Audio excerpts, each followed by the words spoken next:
Juan Kapitulo 6, versikulo 35. Si Jesus miingon kanila, "Ako mao ang pan nga naghatag sa kinabuhi. Ang muari kanako dili nagayod gutomon, ug ang mutuo kanako dili nagayod uhawon." Pan sa kinabuhi.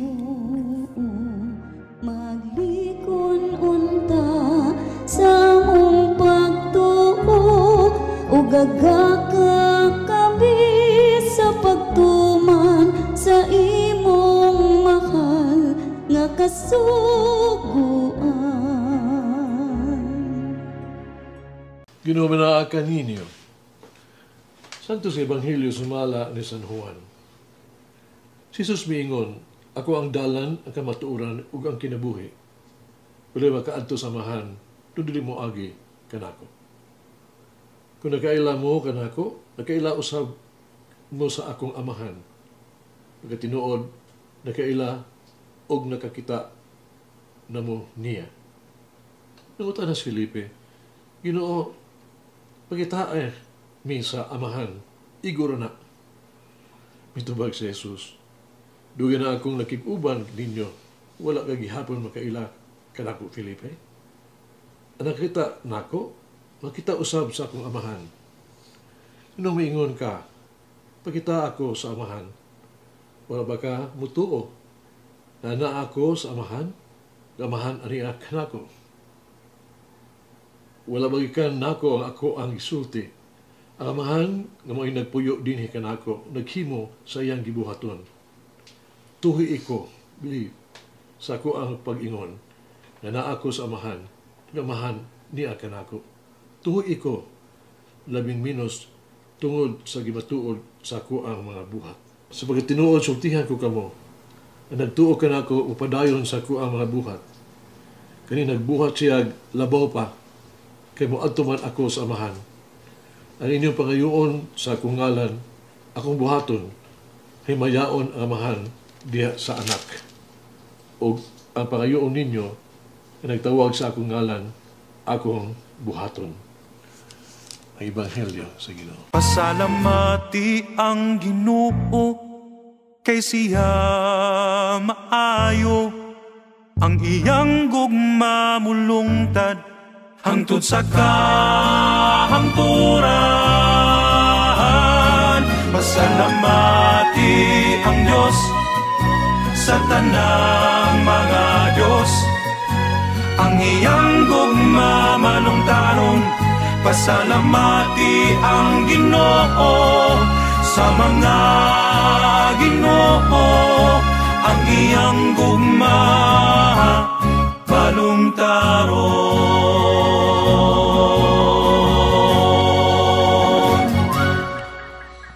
Sa ulog karon ang fiesta ni sa mga apostol San Felipe ug Santiago. Dalital ba? Human sa pagkabanhaw o pagkayab ni Jesus, ano ha may panaw o may sugol kaayong nagwali sa maayong balita nga si Kristo na banhaw gikan sa mga patay. Tungod sila pagwali sa maayong balita, kita nahimo karon ng mga Kristohanon. Gihatag ni Felipe o Santiago ang ilang kinabuhi, isip ka mga martir sa pagtuo. Ilang apostolikanong buhat o pagkamartir, nahimong ilang kabilin alang sa unang simbahan. Usa ka adlaw sa tuig 1888, usa ka tawo nga nag-imbento sa dinamita, nahimong dato kaayo. Pinagis pagbaligya sa mga armas, no? Sa kamatayon. Usa ka adlaw, nagbata siya sa pagbasa sa iyang kaugalingong death notice, no? Sa mantalaan. Ang tinuod, iyang igsuon ang namatay, apan usa ka reporter na sayop sa pagsulat sa iyang istorya sa kinabuhi o sa kamatayon. Karon sa unang higayon nakita sa tao ang iyang kaugalingon sama sa pagtan-aw sa kalibutan kaniya. Isip hari sa dinamita, Dynamite King.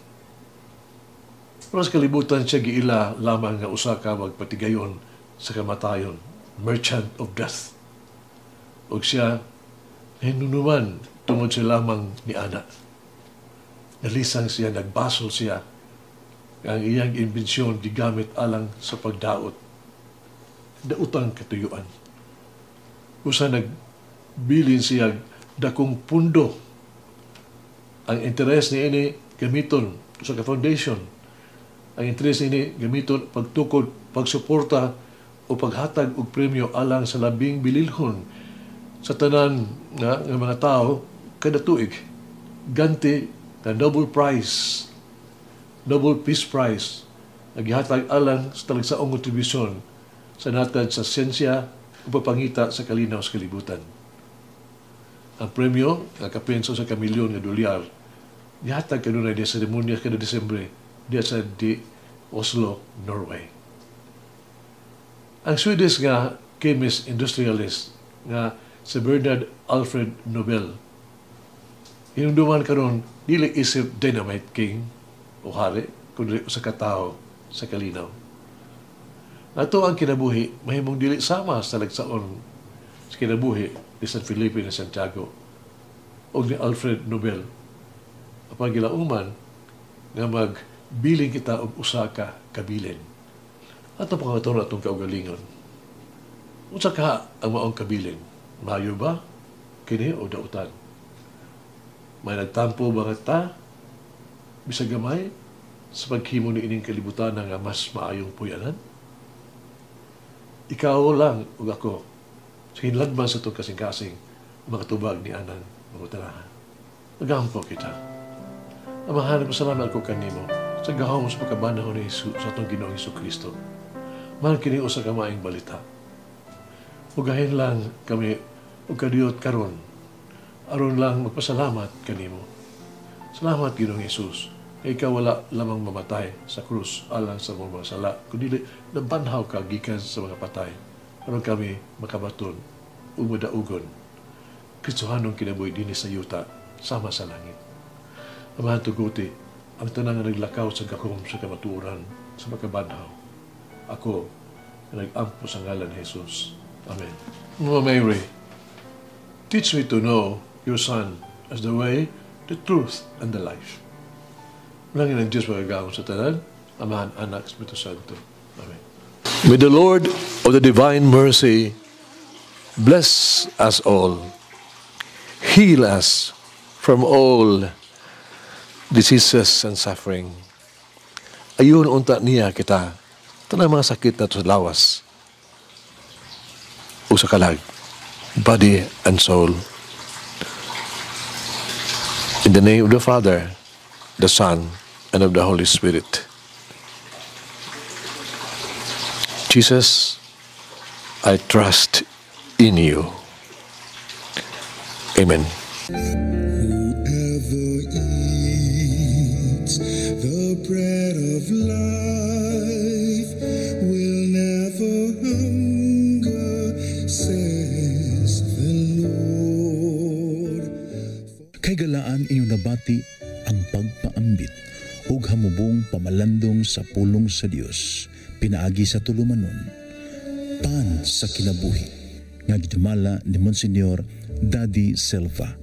Hangtod na usab sa sunod higayon, daghang salamat. The bread of life.